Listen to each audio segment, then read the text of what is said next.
नवरात्रि का पर्व चल रहा है। आप लोगों ने बहुत जगह देखा और सुना होगा कि लोगों के ऊपर देवी आती हैं। तो ये जो देवी हैं ये छोटे इलाकों और गांव में ही क्यों आती हैं? किसी बड़े वैज्ञानिक, बड़े डॉक्टर, बड़े पॉलिटिशियन और उनकी फैमिली के ऊपर क्यों नहीं आती हैं? आइए आपको बताते हैं कि सच क्या है। कई रिसर्च हुई हैं और रिसर्चों में देवी अवतार के कई वीडियो इकट्ठे किए गए। देश के अलग अलग कोनों से ये वीडियो लाए गए थे।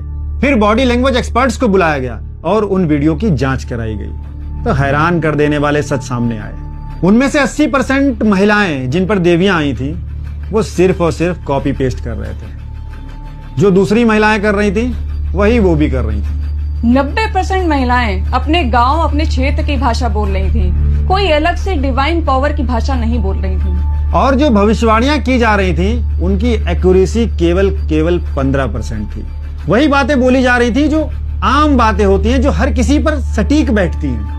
प्रसिद्ध मनोवैज्ञानिक डॉक्टर सुधीर काकड़ ने अपने अध्ययनों में पाया कि जिन महिलाओं पर देवियां आती थी उन 90% महिलाओं के घर में झगड़े होते थे, सास ससुर या पति उन्हें परेशान करते थे और आर्थिक तंगी थी। जब उन महिलाओं की काउंसलिंग की गई तब उनके ऊपर देवी आना बंद हो गई और ये सिद्ध हो गया कि ये देवी नहीं थी, सिर्फ मन का तनाव था।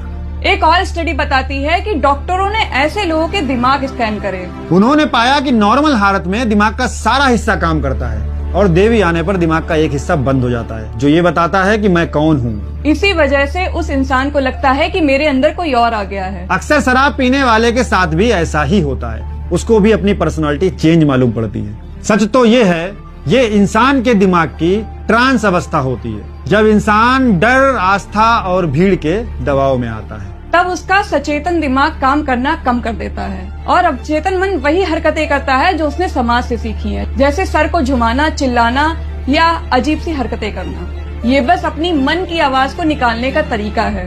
इसका इलाज है एजुकेशन और काउंसलिंग।